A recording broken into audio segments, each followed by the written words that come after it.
पत्रकार बंधू आणि लांबून ऐकणारे मत टाकणारे माझे मतदार,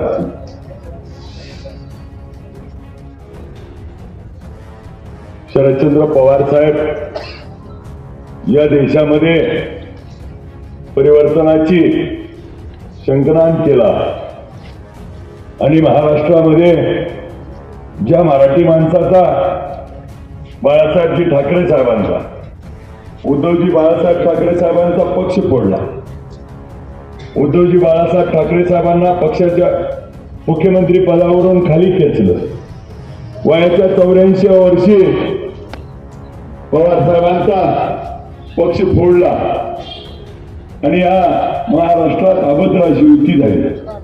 खोके सरकार आलं आणि मराठी माणसाचे पक्ष फोडण्यात आले. हे आवडलं का महाराष्ट्राला? आणि मग महाराष्ट्रानं त्या ठिकाणी लोकसभेच्या निवडणुकीमध्ये त्याचं उत्तर दिलं की या मराठी माणसाचे पक्ष फोडले, महाराष्ट्रातून आता तुम्हाला हद्दपार करायचं. आणि मग या महाराष्ट्रात 48 पैकी 32 खासदार हे महाविकास आघाडीचे निवडून आले. एका बाजूला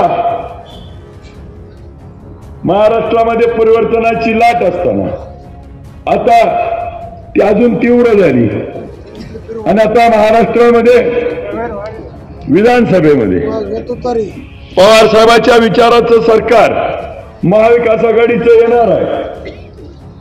32 खासदार आहेत. एका खासदाराबरोबर 6 आमदार असतील. सहज हिशोब केला तर 192 झाले, म्हणजे सेफ झोन मध्ये आहे.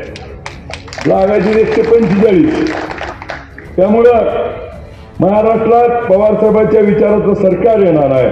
आणि मग पवार साहेबांच्या विचाराचं सरकार येत असताना पवार साहेबांना अपेक्षित असलेला महाराष्ट्र, जी महाराष्ट्राचा स्वाभिमान जपायचा आहे, सह्याद्री पुढं आपल्याला नेहमी महाराष्ट्राची उंची वाढली पाहिजे, हा महाराष्ट्राचा विचार आपल्याला भविष्य काळामध्ये टिकवण्यासाठी पवार साहेबांच्या पाठीशी उभा राहायचंय. आणि म्हणून या राज्यामध्ये सरकार आल्यानंतर पवार साहेबांनी पंचसूत्री जाहीर केली. पवार साहेबांनी सांगितलंय की माझ्या मायमाऊलींना आपलं सरकार आल्यावर महिन्याला 3000 रुपये त्या ठिकाणी देण्याची भूमिका पवार साहेबांनी. एसटीचा 100% मोफत करण्याचे, मग माहेरला जायचंय, सुखादुखात जायचंय, देवदर्शनाला जायचंय, तर माझ्या मायमाऊलीला 100% एसटी मोफत असेल. पवार साहेबांनी सांगितलं केंद्रातलं सरकार हे शेतकऱ्याच्या बाजूचं नाही, शेतकऱ्याचा विचार करत नाही. राज्यात आपलं सरकार आल्यानंतर आपण शेतकऱ्याच्या पाठीशी उभा राहू आणि या शेतकऱ्याला दिलासा देण्यासाठी 3 लाख रुपयेपर्यंतची कर्जमाफी त्या ठिकाणी करण्याचं. आणि ज्या शेतकऱ्यांनी रेग्युलर कर्ज भरलंय त्यांना 50,000 रुपये देऊन, या देशात आपल्याला सगळ्याला माहिती आहे की या देशातली सर्वात मोठी शेतकऱ्याची कर्जमाफी करणारा नेता म्हणजे शरदचंद्र पवार साहेब. ज्या दुःखाची जाणीव शेतकऱ्याची आहे ते म्हणजे पवार साहेब. आज पवार साहेबांच्या या निर्णयामुळे शेतकरी खुश होतो. पवार साहेबांनी तिसरी एक गोष्ट सांगितली, या महाराष्ट्रामध्ये मराठा आरक्षण असेल, धनगर समाजाचं आरक्षण असेल, लिंगायत समाजाचं आरक्षण असेल, महादेव कोळी समाजाचं आरक्षण असेल, मुस्लिम समाजाचं आरक्षण असेल, या सगळ्या समाजामध्ये त्या ठिकाणी वाद निर्माण करू. केंद्रात आणि राज्यात सरकार तुमचं असताना तुम्ही आरक्षण दिलं का हो? आज त्या ठिकाणी झुंजवट ठेवून त्या ठिकाणी पोळी भाजून घ्यायचं काम तुम्ही केलं. म्हणून पवार साहेबांनी सांगितलं की आपल्याला ह्याच्यावरती कायमचा तोडगा काढावा लागणार आहे. आणि तो तोडगा कसा निघू शकतो? तर पवार साहेबांच्या अभ्यासातनं पवार साहेबांनी सांगितलं की आता कर्नाटकमध्ये, तेलंगणामध्ये त्या ठिकाणी जातीनिहाय जनगणना सुरू झाली. आता महाराष्ट्रात देखील जातीनिहाय जनगणना केल्यानंतर भविष्यातला हा प्रश्न, ज्याची जेवढी संख्या तेवढं त्याला आरक्षण, आणि हा वाद जो त्या ठिकाणी लागलाय तो कायमचा संपेल, हे या ठिकाणी पवार साहेबांनी घेतलंय. पवार साहेबांनी चौथी एक गोष्ट सांगितली, आपल्याला आठवत असेल मोदींनी 5 लाखाची गॅरंटी घेतली होती आरोग्याची. किती जणांना मिळाला फायदा? त्यामुळं पवार साहेबांनी सांगितलं ह्यांच्यासारखं नाही. आता आपण एखाद्या कुटुंबामध्ये 4 लोक आहेत, एखाद्या 8 लोक आहेत, तर त्या कुटुंबाला उद्याच्या काळामध्ये सहकार्य करणे, मदत करण्याच्या हेतूनं आपल्याला त्यांच्या दुःखामध्ये आपल्याला त्याला फुंकर घालण्यासाठी ज्या काही आजार, मोठे आजार झाले तरी देखील 25 लाख रुपयेपर्यंतचा खर्च हे सरकार त्या ठिकाणी कॅशलेस पद्धतीने करणार आणि मग आपल्याला आरोग्यामध्ये त्या ठिकाणी दिलासा देण्याचं काम केलं जाईल. त्याचबरोबर पवारसाहेबांनी सांगितलं जे तरुण बेरोजगार आहेत त्यांना स्टायफंड 4,000 रुपये द्यायचा पवारसाहेबांनी सांगितलं. आणि मग या पंचसूत्रीवरती हे पवारसाहेबांचं उद्याचं सरकार आल्यानंतर उद्याचा काळ आपल्याला आता भविष्याच्या दृष्टीनं उज्ज्वल करायसाठी पवारसाहेबांच्या पाठीशी उभा राहावं.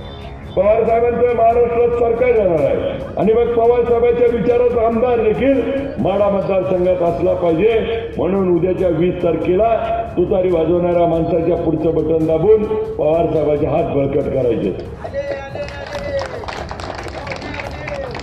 पवारसाहेबांचे उद्या राज्यात सरकार आल्यानंतर आपल्या भागाचे नेमके प्रश्न आज देखील बघितलं तर 123 TMC उजनी धरण आहे आणि मे महिन्यात मात्र मायनस जातं. मग धरण 100% भरून देखील मायनस जातोय. उद्याच्या ह्याच्यासाठी आपल्याला भीमा आणि सीना नदीवरती 10 मीटर उंचीचे हायड्रोलिक बंधारे केले तर भीमा नदीमध्ये 20 ते 22 TMC आणि सीना नदीमध्ये 4 ते 5 TMC पाणी साठलं तर 25 ते 27 TMC पाणी अतिरिक्त साठेल. त्यामुळे आपल्यावरचा असलेला लोड देखील कमी होईल. आणि मग पाण्यामध्ये आज कित्येक ठिकाणी माढा तालुक्यातल्या गावांना अजून पाणी पोचलं नाही. ते पाणी देखील पोचवतील आणि त्याच्यासाठी पाण्याचं नियोजन करण्यासाठी उद्या आपला हक्काचा माणूस पाणी वाटपामध्ये बोलता आला पाहिजे. आपल्याला हक्काच्या बाबतीमध्ये त्या ठिकाणी सगळ्याला पाणी समान मिळून सगळ्या शेतकऱ्याला एक संघ भूमिका घेण्याची त्या ठिकाणी गरज आहे. आपल्या भागात केळी देखील भरपूर आहे. त्या केळीवरती देखील आपल्याला केळी संशोधन केंद्र उभा करायचे. केळी संशोधन केंद्रातनं शेतकऱ्याला लाभ होईल आणि नुसतं केळी संशोधन केंद्र उभा करून नाही चालणार. आपल्याला केळी संशोधन केंद्राबरोबर भविष्याच्या दृष्टीनं आपल्याला केळी निर्यात क्षेत्र करावं लागेल आणि ड्रायपोर्ट केल्यावर केळी, द्राक्ष, डाळिंब, त्या ठिकाणी बेदाणा, साखर, टोमॅटो, बोर, आपल्या भागाला कांदा ही जगाच्या बाजारात जाऊन जगाच्या बाजारातनं आपल्या भागामध्ये त्या ठिकाणी आपल्याला फायदा व्हायसाठी आपण ती भूमिका घेतली पाहिजे. ही भूमिका आपण त्या ठिकाणी निवडणुकीमध्ये त्या सगळ्या विषयावरती मत मागतो. मग आपल्या उजनी धरणावरती पर्यटन स्थळ डेव्हलप झालं पाहिजे त्याच्यावरती मत मागतो. आपल्या इथं सगळ्या जीवाभावाचा 40 वर्षाचा प्रश्न आहे, MIDC झाली पाहिजे. 40 वर्ष झालं पंढरपूर तालुका MIDC पासून वंचित आहे. मी आपल्याला आपल्या इथं मेंढापूर जवळ आहे, आपल्या इथं मेंढापूर ज्या बाजूला आहे ना, मेंढापूर, गुरसाळं, आडीव, बाबळगाव कारखान्याच्या बाजूला आपल्याला 1,500 ते 2,000 एकर जमीन उपलब्ध होईल आणि ती MIDC झाली तर आपल्या भागातली पोरं तिथं नोकरी लागतील, आपल्या पोरातली आपली पोरं उद्योजक होतील आणि आपल्या भागाचं अर्थकारण हे औद्योगिक क्रांतीच्या दिशेने जाईल. मग आपल्या भागात ज्याला ऊस आहे, ज्याला केळी आहे त्याचं भागल, पण ज्याला 1 गुंठा जमीन नाही, ज्याला आज त्या ठिकाणी आर्थिक परिस्थिती नाही, पोरं शिकली त्यांना नोकरी उपलब्ध करून द्यायसाठी आपल्याला ह्या भागामध्ये MIDC केल्यावर 20,000 पोरांना त्या ठिकाणी नोकरी लागल. आपल्या भागातल्या सगळ्याच्या घरात त्या ठिकाणी नोकरदार होतील आणि म्हणून त्या ठिकाणी नोकरदार होत असताना आपल्याला MIDC उभा करत असताना करकम आपल्या भागातलं मोठं गाव आहे. करकमच्या तिथं माळावरती पंढरपूरच्या दृष्टीनं आपल्याला उडान योजना काढली.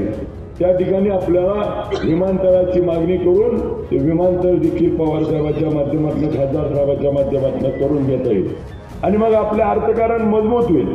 हे होत असताना आपल्या भागाच्या विकासासाठी जसं आपल्या गावाचा विचार केला तर गावात छत्रपती शिवाजी महाराजांचा पुतळा व्हावा स्वरूढ म्हणून सगळ्याची मागणी आहे. ती देखील उद्याच्या काळात आपल्याला पूर्ण करायची असेल. विचार करा माढा मतदारसंघाचा 30 वर्ष विकास केला म्हणणारी लोक माढा मतदारसंघामध्ये, माढा शहरामध्ये, टेंभुर्णी शहरामध्ये, मोडलीमध्ये, करकममध्ये कुठेही त्या ठिकाणी एकही अश्वारूढ महाराजांचा पुतळा नाही. आणि हाच का विकास हो त्यांनी केलेला? जर महाराजांचं स्मारक, महाराजांचा अश्वारूढ पुतळा करायची जर यांची भूमिका नसेल तर यांचा विकास काय? आज रोपडे तुंगत रस्ता 15 वर्ष झालं त्याच खड्ड्यातनं मला सारखं जावं लागतंय प्रचाराला. तुमची तर किती अपदा होत असेल, माझी एवढी होती म्हणल्यावर. मी तुम्हाला खात्रीनं सांगतो, उद्या रोपड्या एसटी असेल, जुना रस्ता, जुना खंडाळी रस्ता असेल, बुद्ध विहाराचा प्रश्न असेल, रोपड्याला एसटी स्टँडच्या समोरचं गतिरोधक करायचं की आपल्याला युक्त्या चालवावं लागतात. आपल्या इथे 4 जणांचे जीव त्या ठिकाणी फडकात ही झाले. आणि मग वाडी वस्तीवर जाणारा रस्ता असेल, पांगण रस्ता असेल, आपल्या इथे जे म्हणून त्या ठिकाणी शिवचे रस्ते असतील, या सगळ्या गोष्टीचा आपल्याला उद्याच्या काळामध्ये आपण निवडून दिल्यानंतर मी एवढाच शब्द देतो. मी विठ्ठल कारखाने ज्यावेळेस शब्द दिलेला, बंद पडलेला कारखाना चालू केला, 40 कोटीची दिली, 2500 रुपये दिला, 10 लाख करतो म्हणलं, 10 लाख 81 केलं. गेल्या वर्षी 2825 ते 3000 देऊन दाखवला. बोललेलं सगळं आतापर्यंत पाळलंय. मी तुम्हाला आज आपल्या सगळ्याच्या साक्षीनं सांगतो, उद्या 20 तारखेला तुतारी वाजवणाऱ्या माणसाच्या पुढचं बटन दाबून निवडून द्या. 2 वर्षात सगळे रस्ते डांबरी करून दाखवू.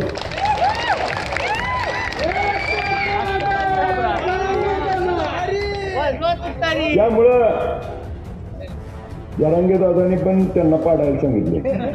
सोलापूरच्या सभेत ऐकलं, त्यांनाच म्हणतो, त्यांनाच पाडायचे.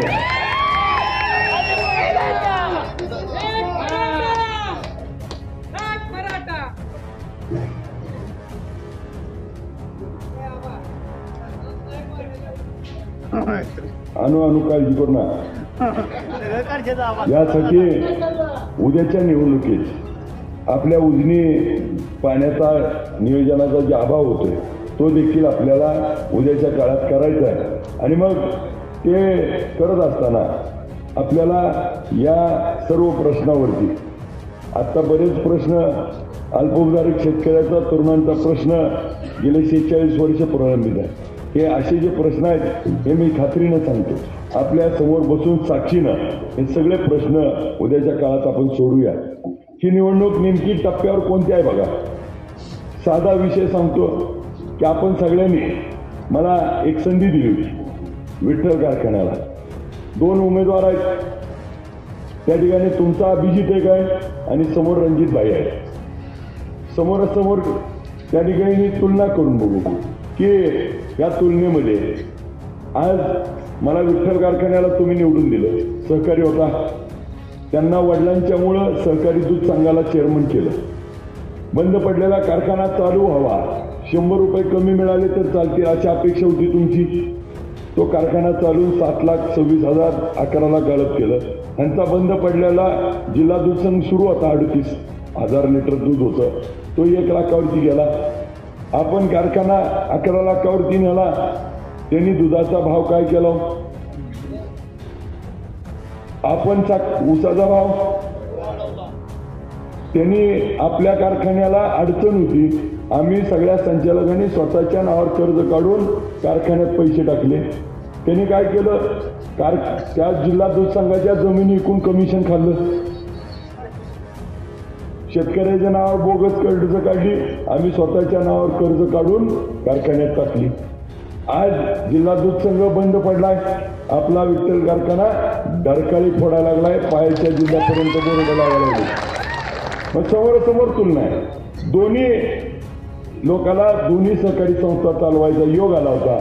त्यांनी जर 24-25 रुपये दुधाचा भाव होता, जसं विठ्ठल कारखान्यानं अडचणीतनं 3500 रुपयाची कोंडी फोडली, तशीच जर त्या ठिकाणी त्यांना कोंडी फोडता आली असती आणि 26-27 रुपयाचा दुधाचा भाव 36-37-38 रुपये म्हटलं असतं तर त्या ठिकाणी शेतकऱ्याचा कळवळ आला.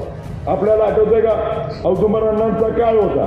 औदुंबरांनाने साखर संघात बसल्यानंतर दर जोपर्यंत जाहीर करत नाही तोपर्यंत महाराष्ट्रातला दर जाहीर होत नव्हता आणि त्यांचाच पट्ट्या म्हणून महाराष्ट्रातला पहिला दर आपण जाहीर केला.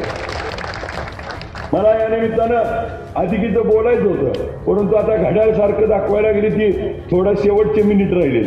मी आपल्याला शेवटचं एक उदाहरण देतो की उद्याची 20 तारखेची परीक्षेला आहे आणि ती 20 तारखेला निकाल लागणार आहे.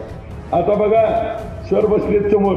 सर मी रोज उजनी धरणाचं पाण्याचं नियोजन, आपल्याला बंधारे बांधायचे आहेत, निर्यात चालू करायची आहे, ड्रायफ्रूट करायचं आहे, केळी संशोधन केंद्र 3500 भाव, मी रोज प्रश्नपत्रिका सोडवतोय कारण तुम्ही त्या दिवशी मार्क देणार आहे सगळी मतदार. आता समोरचं काय झालंय बघा, समोरचा उमेदवार रणजित भैया तोंडात लॉलीपॉप घेऊन बसले ना आता पेपर सोडवायला लागले. ते खरं आहे खोटं आहे? उमेदवार आहे का कुठं? मला या निमित्ताने एवढंच सांगायचं की आमदाराच्या पोराला आमदार करायला सोन्याचा चमचा घेऊन जन्मलंय प्रिन्स चार्मिन आहे. भारतनानाच्या शब्दात तुम्हाला आठवत असेल की ती गाडीची काच खाली करते का तर रस्ते खराब आहेत आणि धुरळात जाऊन चिकूल होईल, भारतनाना म्हणायचं. तसं ही काही काच खाली करत नाही. त्यामुळं आपल्याला शेतकऱ्याचं पोरग, तुमचा एक दोस्त भाऊ त्या ठिकाणी उद्याच्या निवडणुकीत निवडून द्या. आपले जेवढे प्रश्न आहेत तेवढे सगळे प्रश्न आपण सोडवण्यासाठी कटिबद्ध आहे. आपला एक दोस्त म्हणून आज तिकडे गेल्यावर सांगते 42 गावात काय नाही आणि 78 गावातच त्यांचं अडचण झाली. तिकडून मोहिते पाटील सगळं कुटुंब आबत 14 गावातनं आपल्याला त्या ठिकाणी धैर्यशील भैयासाहेब लीड देणार आहेत. आपल्या 42 गावात माझं एवढंच आव्हान आहे, तुमचा एक दोस्त अख्ख्या गावाचा मी पाहुणा आहे, कदमांचा पाहुणा आहे, भोसलेंचा पाहुणा आहे, सगळ्याचाच पाहुणा आहे. त्याच्यामुळं सगळ्यांनी मिळून गट तट पार्ट्या पक्ष बाजूला ठेवा. मागच्या वेळी देखील मी त्याच्यावर सांगितलं होतं, गट तट पार्ट्या पक्ष बाजूला ठेवा आणि तुमच्या घरातला तुमचा आमदार त्या ठिकाणी द्या. आपल्या सगळ्या प्रश्नावरती मार्ग काढण्याचं काम उद्याच्या काळात करूया. आपण खासदार बदलला आहे, आता आमदार नवा खासदार रामकृष्ण हरी. शेवटचं सांगतो, आता येत असताना पवारसाहेबांचाच फोन आलता, तुमचा रिपोर्ट लय भारी यायला लागलाय, आता जरा वड काढा, लय मतांनी निवडून येतात. त्यामुळं आता आपल्या सगळ्याचा आशीर्वाद उद्याच्या निवडणुकीत 78 गावं त्या ठिकाणी म्हणली पाहिजे. 42 गावानं रान मारलं म्हणून. त्यामुळं तिकडून 78 गावातली लोक, आता काही लोक एक झालेत, थोडक्यात सांगतो एक झालेत आणि ते आपल्याला बाहेरचा म्हणायला लागलेत. मग माझा त्यांना एवढाच सवाल आहे की 15 वर्ष आम्ही तुम्हाला कधी म्हणलो नाही आणि तुम्ही आम्हाला म्हणू नका. एका बाजूला बघा 36 गावावर भाऊ तिकडं करमाळ्यात आमदार झाल्याला चालतोय, मग 42 गावावर आपण चालत नाही का? करायचं का ताकदीनं? रामकृष्ण हरी.